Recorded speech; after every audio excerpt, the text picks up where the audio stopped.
Hello, Christopher Brent here, coming to you today with a piano podcast on the subject of practicing, and specifically, how long should you practice? So, I get asked this question a lot. I'm a piano teacher, and people come to me and say, how long should I practice? Whether it's somebody who I've known for years or taught for years, or it's maybe a new student, they just want to know what is expected.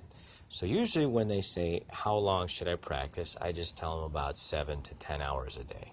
No, I don't really do that, but unless they're actually going to consider going into music for a profession, then I will actually recommend something like that.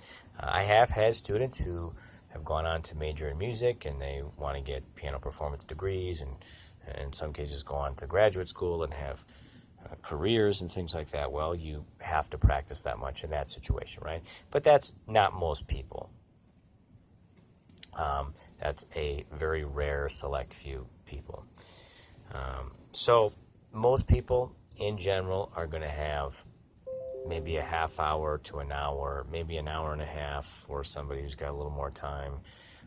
But I think you need that 30-minute minimum to really advance and to keep everything going. If you're doing 15 minutes, you're kind of on the fence. If you're just outright skipping weeks at a time, it's going to be a little difficult, right? So getting the daily practice is important, and I tell all of my students, you got to have the daily practice. And actually, it would be better to just do 15, 20 minutes a day than try to just go a week or two without playing and then jam it all into an hour or two of one session.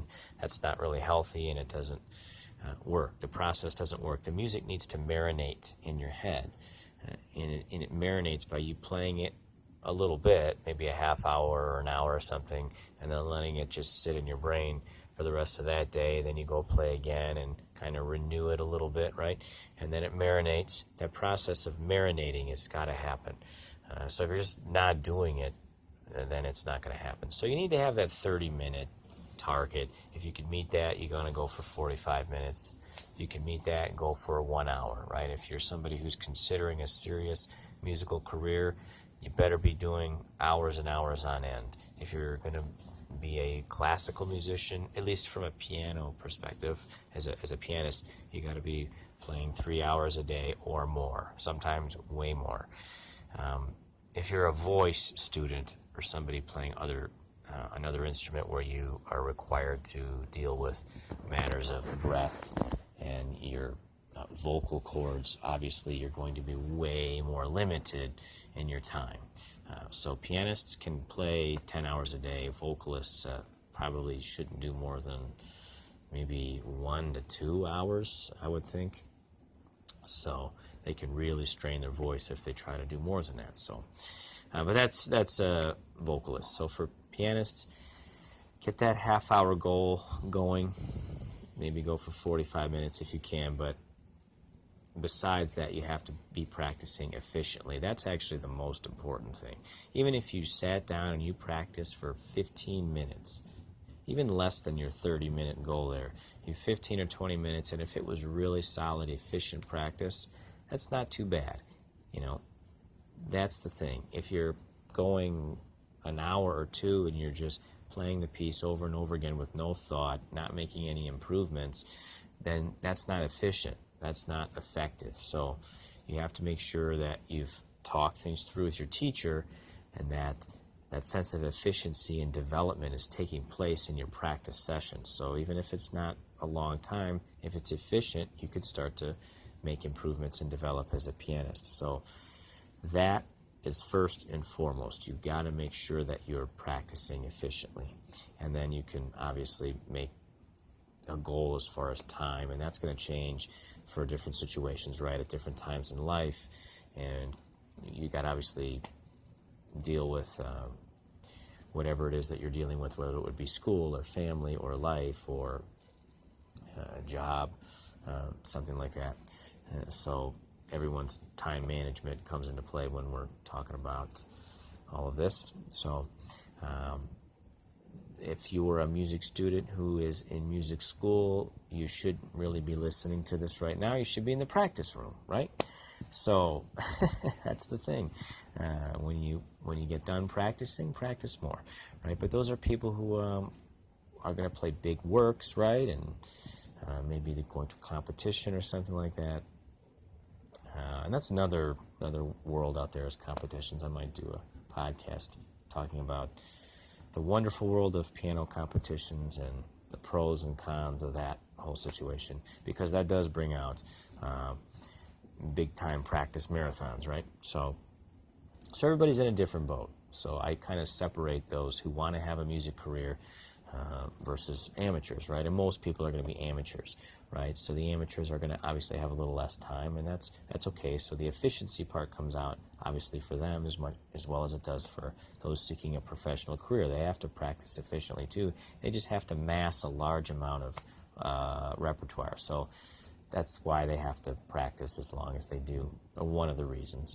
When you have to perform a 35-minute concerto, and then the next week or next day even, you might have to play a recital that's an hour and a half of music memorized. Well, you can't be just playing 15 minutes a day and handling that kind of thing, right? So that's a different scenario than the if you want to say the average Joe who's got a day job and just playing the piano for fun on the side. And that's the thing, is the average person who's got that 30-minute window really needs to make sure they're practicing efficiently, just like the professional does. So there are some similarities there, I suppose, but they just obviously have less time and not as heavy-duty of a situation. So what you got to do is look at where you are in life, budget out the right amount of time for you, preferably 30 minutes or more, but make sure you're practicing efficiently. And if you're unsure about the best ways to approach practicing or dealing with a piece, go to your teacher. So make sure you're taking private lessons in some way or another. It's really difficult to do everything self-taught. You can learn some basics, but you're going to want a teacher to really monitor what you're doing. You're going to be able to develop faster, and you'll get a better return on your investment as a musician. So find a teacher near you or online or something like that. If you want to take lessons via Skype, just do something to get somebody to help you.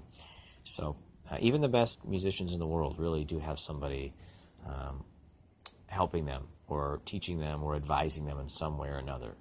Just like Tiger Woods, for years and years, had a swing coach, and he changed coaches from time to time, but he's the best golfer in the world, one of the best of all time, and he had somebody right there that was working with him through various changes in his life, and he underwent many different surgeries, and his swing has changed a little bit, so he's had people help him with the different changes in his life, right? So, same thing kind of goes for music. So find a good teacher to help you learn how to efficiently practice. Okay, I am Christopher Brent. Subscribe to my YouTube channel. Email me if you have questions at chrisbrentmusic@gmail.com, and visit my website at www.christopherbrent.com. Thank you so much, and have a wonderful day.